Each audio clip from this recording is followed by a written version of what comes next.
changed Oh, yeah. entirely. Completely, yeah. Everyone, even my parents, teachers, didn't matter who it was, everyone was like, what are you doing here? Hold on. You gotta get the thing within 18 inches. What? The mic. You gotta have the mic close. Oh, sorry. All right, so tell us what's going Heather, on here. come join us. We just started a new stream. Look at this, we're recruiting This is people. pretty cool. Heather Nichols. Oh, what's your guys' names? All right, Heather. we have to go live. I'm Natalie. Gavin. Gavin. Okay. And that's Heather. Okay, how How's it going, Heather? Guess what? We should, like, tomorrow we should coordinate how many people can we go live at one time? Like, Yes. have a live stream. Yes. That'd be cool. All right, so you were saying, buddy. Right. So I was saying that the hump to get over like social media and posting and everything, just being comfortable with social media and comfortable with yourself, taking videos and all that good stuff that comes with social media. It takes a lot of self-confidence, but once you break that hump, once you get over it, it's like a completely life-changing, lifestyle. Yeah. You feel so much better about yourself. You feel so much better about everything that you do, being around people, just being yourself, period, in public. And providing value to those who benefit from it. Of right? course, and of course. teaching and being part of a community. Yep, and then it becomes inspirational to the other people around you, because then it's like, oh wow, like that person, they're just like us, they're just like me. I could do that too. I could break out of that shell, because I feel like with our millennials, a lot of millennials are very self-conscious and very, we have a very depressed state of mind. Yeah. We don't like being as social, even though we have so many tools to be social and so many social media accounts and everything. It's like we're more social in a way, but completely less human interactive. Yeah, totally. I think you're so right. I think one of the things you said there really resonated, which is like your friend group will change, and I think you've got to be you've got to be super comfortable with the fact that your friend group will change, because when you start hanging around with people that it's okay to like take an Instagram photo or ask someone to like take a boomerang of you, or people are like, oh, it's normal, Gav's just making a video, then you can inspire each other, and then it becomes easier and your content becomes better and you help more people. It's awesome. Heather, you've got to introduce yourself, because you're like, tell us who you Here, are. I would say. Howdy. I would say maybe here. Wait. Oh, I gotta keep it. Wait, give me the phone. Thanks. Are you going Yeah. live? Yeah, I'm live right now. Get this. I got live. I got. Oh, What's up, humans? humans of the world. Okay. All right. So what's up? Yeah, so I appreciate you guys talking about bringing the humanity to the table here. Sometimes I think it just being candid, we connect better when we just have some. It doesn't mean you have to be funny necessarily, but that candidness, you're talking about embracing who you are and just being confident to be yourself. Well, the cool thing about being yourself is that it's actually okay and welcome to be imperfect. That is the human experience. And absolutely it's encouraging when other people watch us, what we feel like we're failing. We're failing beautifully because we're actually doing it and communicating. And that is giving other people the power and the confidence, well, if they can fail beautifully, then maybe I can too. Right. So we can have our own me too. Like, hey, I'm imperfect too. Jump in. Yeah, I we love were that. talking about that earlier, where I do like that. my business partner Lynn and Kim and I would talk about the 5 levels of exposure. Level 1 is stuff that happens in your own brain, in your own life, things that go wrong. That's easy to share and people connect. Yeah. Level 2 is where it's you and other people, a conflict or something that happens.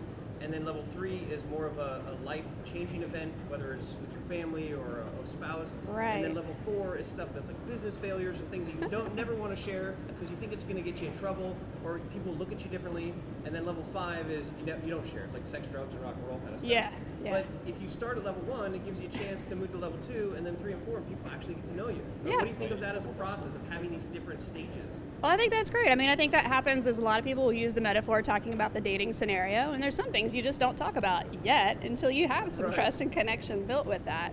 And sometimes that connection is actually within our own selves. It's like, well, what am I confident to share right now? What feels natural? And I think sometimes if we listen to our internal, just instinct, if our gut is telling us that it feels right, it might be. If something's kind of off and it feels wrong, maybe not the right time, it might not be. So I think checking your state of what you're talking about. I feel like when you have that feeling of when it doesn't feel right, that a lot of times that's just like your nerves and you being scared to put out that content. It could be. And then those are the Yeah. most vulnerable moments. What you got there? That you should. Is it like a mirror where it goes deeper and deeper and deeper?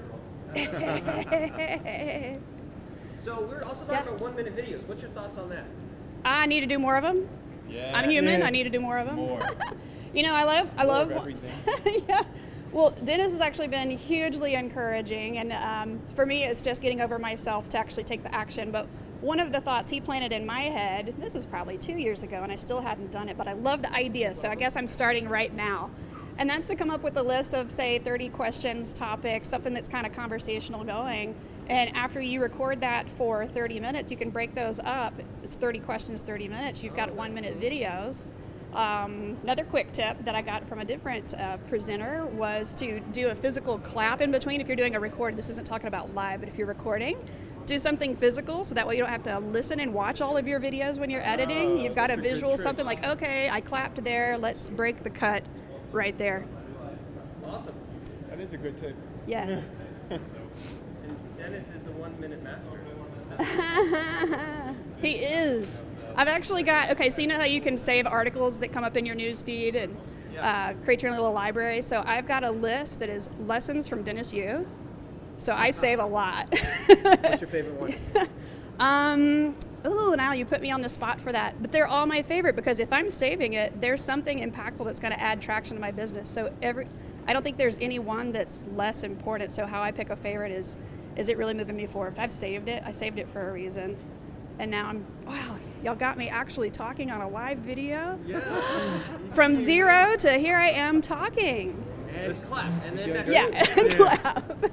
But we're talking about the unpolishedness of it because there is so much pushback when it comes to like polished, and this is not polished. No. But there's people that are interested in it, and it makes it real. Like exposing how you go through the process to create videos is also important because you making videos now is different than you making videos in 5 years.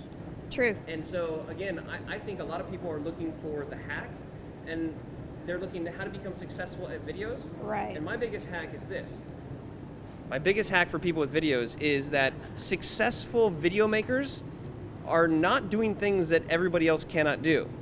Successful video makers are doing what every single person can do, but not everyone does. Could be allocating 10 minutes in your day to do a video.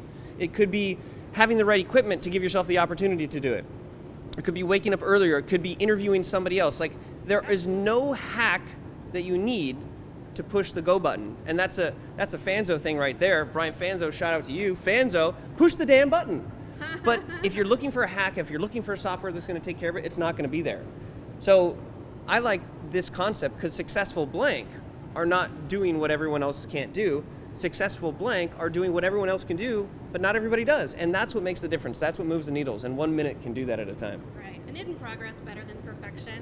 Yes, but some people come to a conference like this and they're so intimidated because they see how people are successful, and then it creates this dissonance, this cognitive bias of like, and so I would have waited, but Dennis called me out. And you did great. Heather did great. It's like what Gary Vaynerchuk says all the time about, like his ideas and stuff. Oh yeah, I'll tell people my ideas all the time because 99% of the people aren't even going to act upon them. Right. They're just going to internalize and be like, oh, that makes sense. That's cool. Yeah, I could do that. And then nothing. Can I So- share something else on that note you're talking about? The more that we're thinking about ourselves, the less we're thinking about what our audience actually needs to hear or could benefit from. So now our focus is totally changed. If we think about what's going to help them, which is the whole reason we should be there in the first place. I heard somebody else say marketers need attention. That may be true, but the whole reason that we're out there, why we want attention, I am hoping, is that it's because we felt like there is something we can give to other people, and this is our platform to be able to give it. So let's focus on that give. What is that? Not necessarily offer, come buy something from me, but really what's going to help them move forward, what speaks into their needs and their wants right now. And as soon as you get into that zone in your communications, suddenly you've forgotten about what your hair looks like. Is my lighting right? Who cares? That's not even the focus. Yeah, and you're just talking about just presenting. There's, I do a lot of speaking, and I help people through some of the challenges that come along with speaking. And it may sound harsh, but if you're nervous or anxious, you're most likely selfish. And that's because you're more concerned about what people think about you than being concerned about the message that's delivered. And this is communication 101 because people often think, and rightly so, if I say the words that are coming out of my mouth to you, you should understand them. But as a real communicator, your responsibility isn't what you're saying, it's how it's received. And that could be getting to a child's level. You ever speak with a child, you get to their level. So if you think of getting to a level and it's not about you, but if it is, you're being selfish. And it sounds bad. But as soon as you don't care about sweaty pits and as soon as you don't care about stuff like that. So if you think about your nervousness, just really ask yourself, like, am I being selfish right now? And oftentimes you are. And then you're like, screw it. And the audience can feel that. Because when people go up and they're like, all right, hello, you're like, no. Oh, yeah. Just be yourself when you're out there. So that's a good speaker tip. Don't be selfish. Yeah, I think too, having the butterflies, that can be very normal if you're not used to public speaking. I mean, there's tons of people who are afraid of public speaking. Isn't that like the top fear ever anyway? Besides death or taxes for me. Well, some people are more afraid of speaking, even more than that. Oh shoot, I even forgot what I was just about to say. There's something you said that sparked, and now here I am. Oh well. It is about, butterflies. Yeah, okay, so when you have the butterflies, another professional presenter, Brian Flanagan, who's the corporate trainer for Zig Ziglar for over 30 years, he says it's okay to have butterflies, just make sure that they fly in formation. That can actually be considered normal. You're not out of place if you have butterflies. In fact, if you do have a shaky voice, somebody actually asked me to sing inside a mastermind in front of 25 people, and I don't sing for anybody. I sing in my car. But I was so nervous and my voice was so shaky. It was like, I sounded like Audrey Hepburn. It was so freaky. I didn't like hearing myself. But it also made me very relatable. They were more supportive of me than I was being of me. Our audience will actually support us. They don't mind those imperfections as much as we do. Yeah, and if you've been in an audience and you see something go wrong, you're like, oh, it's okay. Yeah, it's okay. like we're quietly cheering them on, aren't we? Like, oh, you can do this, you got this great content. Yeah, I think like to add to that, like one of the things that, so I've done a little bit of speaker training, and one of the key parts to that is the philosophy of yes and. So it's like when we're scared about things, yeah, I think you're totally right. It's more of a selfish thing because we're worrying about what we're worrying about us rather than worrying about the audience and what we're about to give them. Or like if you're confident that you know that you've got value to provide the audience, and you've got no reason to be scared or nervous. But nerves are totally normal. And I've got speaker friends that are professional speakers that speak every single day, and they're like, I still get really, really nervous before I go on stage. It's normal. I'm going to draw that as a stick figure, by the way. Nerves are normal. Yeah, like I'm going to credit you. That's a good one. And I think, I think when it comes to nerves, one of the things that I've been thinking about is, I used to be nervous or anxious at the fact that I was nervous before going on stage. I'm like, can I really do this speaking thing if like I'm being nervous going on stage? Because all these big speakers don't seem to be nervous when they go on stage. But actually what I've come to realize is the nerves are normal. And you just have to let go and just be happy with the fact that the nerves are there. Be comfortable with the fact that you've got nerves and you're nervous. And when you're comfortable with that and you let go of that, then they don't control you. Like you're in control of them. And I think that plus the idea of this philosophy of yes and, that I think a lot of the times we're nervous because we're worried about what might happen or what people might think.